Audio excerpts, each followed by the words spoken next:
घर और किचन के काम कुछ ऐसे काम है जो कभी खत्म नहीं हो सकते, लेकिन अगर कुछ टिप्स एंड हैक्स के साथ किया जाए तो उन कामों को हम बहुत ही जल्दी निपटा सकते हैं।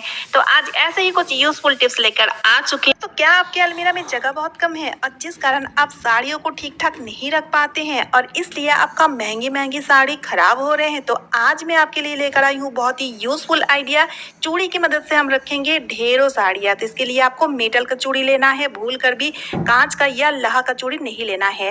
तो सबसे पहले आप क्या कीजिए, हैंगर में जैसे आप साड़ी को लगाते हैं इस तरह से लगा लीजिए। उसके बाद एक हैंगर में एक चूड़ी इस तरह से डाल दीजिए। अब देखिए दोस्तों, अलमीरा के रॉड में पहला वाला जो हैंगर है उसको कुछ इस तरह से टांग दीजिए। अब दूसरी वाली जो हैंगर है उसको बगल में ना टांग करके इस तरह से चूड़ी में फंसाना है। इस तरह से तीसरा चौथा जितना भी लंबा चेन आप बना सकते हैं ना, इस तरह से चूड़ी में फंसा करके बना लीजिए। तो इस तरह से जब चेन बन जाएगा तो आप देखिएगा काफी ज्यादा स्पेस बचेगा। तो लास्ट में आपको क्या करना है, इसको प्रोटेक्ट करना है, धूल मिट्टी से साड़ियों को बचाना है। इसलिए पुराना शर्ट ले लीजिए और शर्ट को इस तरह से लगा दीजिए। तो इससे आप देखिएगा आपका जो साड़ी है ना वो धूल मिट्टी से भी बचेगा। है ना कितना बढ़िया सा आइडिया।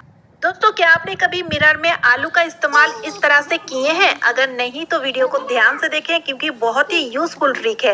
एक्चुअली दोस्तों क्या होता है, हमारे घर में ड्रेसिंग टेबल या बाथरूम में मिरर तो होते ही है।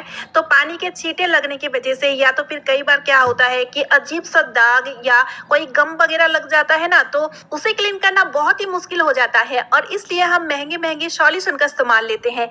लेकिन दोस्तों आप एक बार आलू के छिलके की मदद से मिरर को क्लीन करके देखिएगा, बहुत ही अच्छा वर्क करता है। यानी कि बहुत ही अच्छी तरीके से मिरर साफ हो जाता है क्योंकि दोस्तों आलू में होता है स्टार्च जो क्लीनिंग का काम बहुत ही बढ़िया तरीके से करता है।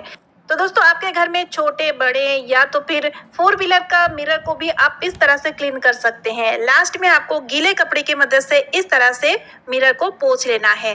फिर आप देखेंगे ये मिरर बहुत ही बढ़िया तरीके से चमचमाएगा। बहुत ही यूजफुल ट्रिक है। आप तो बारिश के दिनों में कुछ लोगों की उंगलियों के बीच बीच में इन्फेक्शन हो जाता है और इन्फेक्शन होने से रेडनेस आ जाता है, बहुत ज़्यादा इचिंग होता है।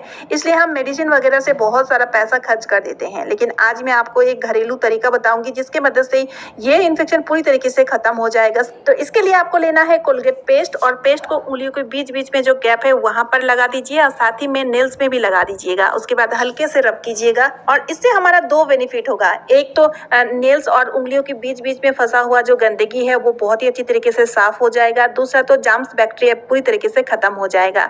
दोस्तों फंगल इन्फेक्शन होता ही है गंदगी के कारण। अगर गंदगी इसमें फंसा हुआ रहेगा, गंदगी रहेगा, उसी की वजह से फंगल इन्फेक्शन होता है। खासतौर में बारिश के दिनों में गंदे पानी का यूज हम कर लेते हैं तो जिस कारण इस तरीके का दिक्कत होता है। लेकिन अगर मेडिसिन की जगह इस घरेलू नुस्खे का यूज लिया जाए तो ये इन्फेक्शन पूरी तरीके से खत्म हो जाएगा। लेकिन हाँ, आप हाथ को हमेशा ड्राई करके रखिएगा अच्छे से।